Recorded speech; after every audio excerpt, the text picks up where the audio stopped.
What's going on, everybody? It's yours truly, Coach Mike Dub, here with another edition of the Commanders Weekly Recap, also known as the Dub Report here on the Lockdown Defense Sports Studio. I'm happy to bring another report to you all, another recap from the previous week, as well as a preview for our upcoming matchup. And we are in week 14. Yes, the home stretch of the season as we get into the back end of this up and down NFL season across the board. Listen, it's been a lot going on. You've heard us say it if you've been watching our content. The one thing that we do know this year is that we know absolutely nothing at all. And here we are, just a few weeks into the playoffs, and we still have the same sentiments that we don't know, who is the favorite, who is the front runners for the NFC or the AFC. We're still trying to figure things out. But if you've been following the Commanders, there's one thing that's for certain, and that is we will not see a repeat of last year. This has not been the best year for us, and we're coming up on another loss this week, which marks our, I believe, seventh loss in a row, or somewhere along there. I lost count, which just goes to show you what type of season this has been for us. And this past week was no different. So, without further ado, let's get into it. As you heard already, we weren't able to come up with the win. We lost a tough one. However, I will say that I was very pleased with the effort. I was very pleased with the way that we competed, the way that we did not fold. I hate the term tank, and I hate the fact that there are teams that do it. That's one thing that you cannot say about this team. Is that they came in ready to tank, or are not thinking about winning, or anything else was on this team's mind other than coming out and playing the best possible football that they could play. And I think they did, and they gave themselves a shot down the stretch, which is what you want. Even until the last play of the game, which was a 2 point conversion that we just failed to convert. But I'm not mad at the play call. I'm not mad at the decision to go for it. Not even mad at really the execution. Hindsight is 2020. If you look back at the film, you'll say, okay, Mariota, maybe if he would have rainbowed the ball, or maybe if he would have just pump faked, whatever. But 9 times out of 10, you go out, you try to make that play, and the defense just made a great play. So, this is the Broncos team that has won, I don't know how many games in a row, but they came in hot. They are still hot, one of the hottest teams in the NFL, one of the best defenses in the NFL. And they showed it. They came out and they played good football. We competed with them. We gave ourselves a chance to win the game. And like I said, I'm not upset with it. When we played the Dolphins, I was very vocal about how I wanted us to be a little bit smarter with our choices on when to go for it and when to kick the field goal or the extra point. I think this is one of those times where I 100% agreed for us to try to go for the win over a good team on the road, or not on the road, in a primetime game at home, rather. And it fit. It was a time, and I'm not mad at the play call. Like I said, not mad at the decision to go for it. Broncos just made a good play. So, this was an effort that I can live with. I've been very, very vocal about our personnel, and for us to go out and play the way that we did, even though that we're fighting some injuries, we are not as strong, specifically on the defensive end, personnel wise. For us to go out and compete against one of the best teams in the NFL, I don't do moral victories. It was still a loss. It wasn't good enough, but I can live with this effort going forward. So, another tough loss for us, another home loss, but this week we have a very formidable opponent and a very even matchup, I could say, as we face the Minnesota Vikings. So we're on the road, and this is our first 1 o'clock game, I believe, since like September or maybe early October. If you've been following the Commanders, then we have played primetime games, we played overseas games, we played Thursday night games, Monday night games. We have been all over the schedule this year for what was supposed to be Jaden Daniels prime time, television, must see TV for the nation. I think the NFL, when they made this schedule in their mind, they wanted to put Jaden Daniels on Front Street. They wanted to try to turn him into the next big face, big name, big star of the NFL. I'm not mad at it. Not mad at it. The way that he came onto the scene last year, but the way things have shaped up this year, it just did not work out that way. So I say all that to say we are finally back at a 1 o'clock game on a Sunday. It's been a long time. We are on the road in a tough environment in Minnesota, beautiful stadium, great fans out there, great atmosphere. Should be a great game. This is a team that is struggling as well. Minnesota has lost a lot of games in a row. They do not look like the team that they were expected to come in to be. Even their superstars have struggled.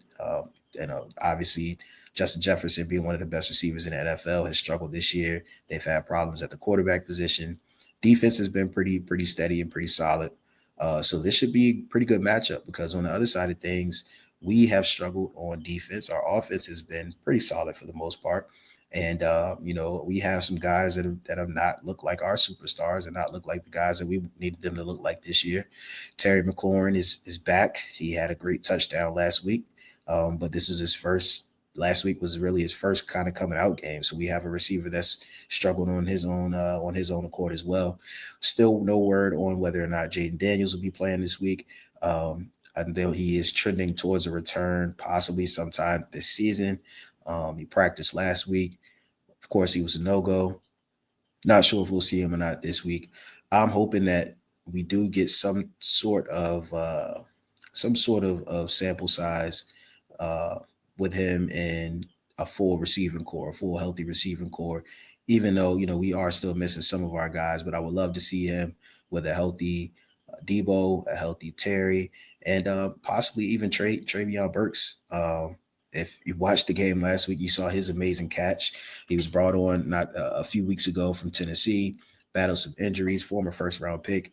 I would love to see what he has. Jalen Lane has had opportunities to be that guy that we needed him to be, and it just hasn't panned out.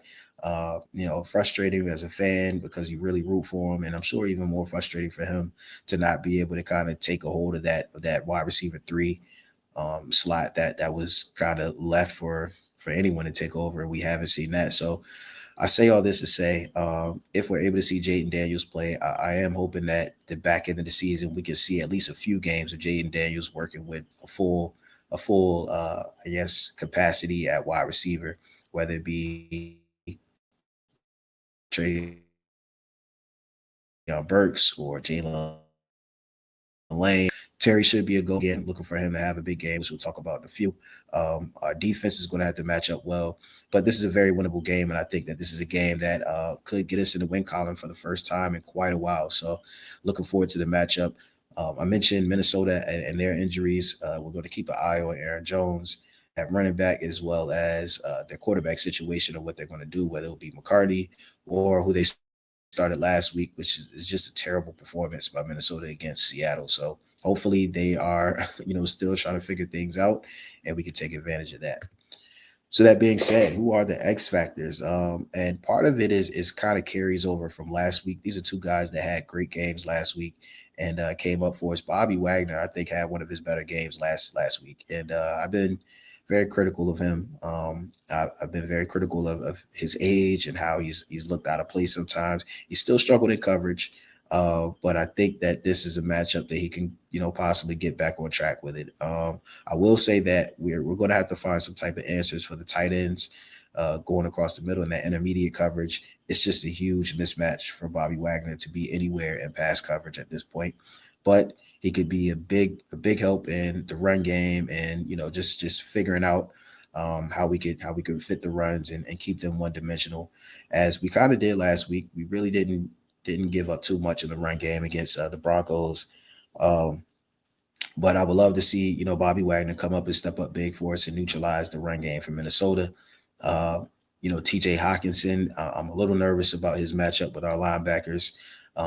He could have a big game if we don't figure something out with Bobby Wagner in coverage. But if, as long as we can keep Bobby Wagner as a stalwart in the run game and hold down that middle, and of course, addition with our front seven, then I think that this could be a big game for him. Uh, as he comes into the tail end of this season, which hasn't been the best season for him. And on the other side, Terry McLaurin. Another guy that had a big game, big coming out performance last week.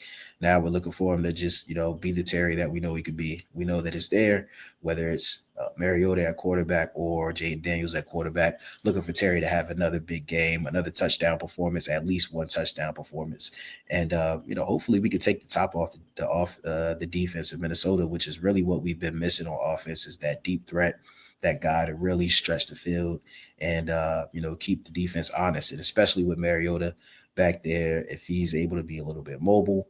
And, hopefully we can find some breakdowns in the secondary, and even if it's Jaden Daniels, if he can extend plays and then connect on that deep ball, that'll be great to see. So looking for Terry to have another big game.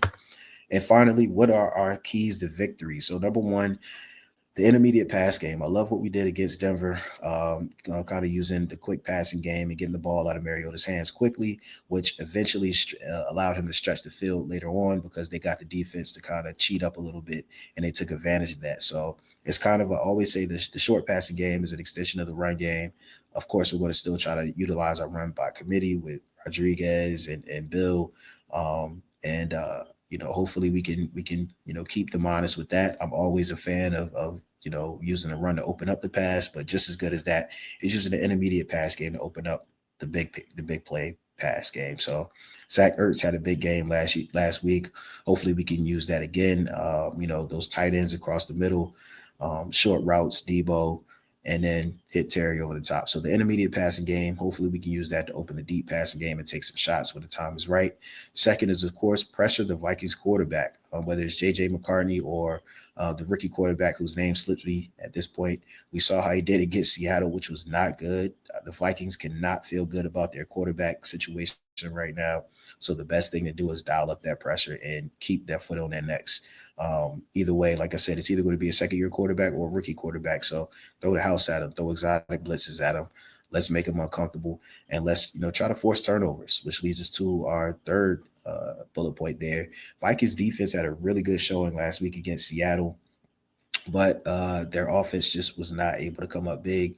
So if we can force some turnovers and at the same time protect the ball on our end, I think that will bode well for us, and I think it'll be a lot easier for us to come up with this victory. So let's win the turnover battle.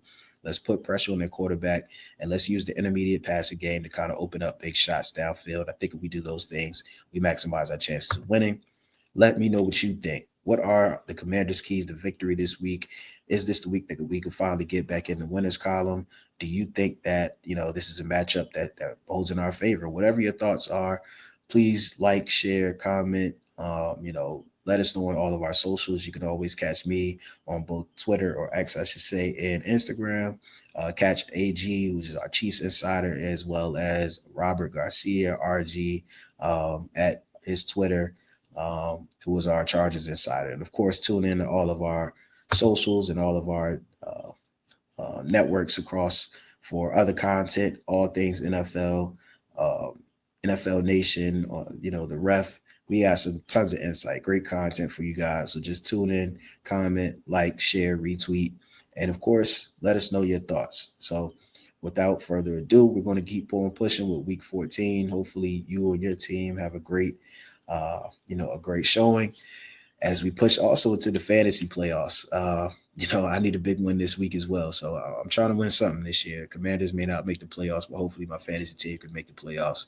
Let me know, if you guys think that, I got a shot or not. So without further ado, it's yours truly, Coach Mike Dub.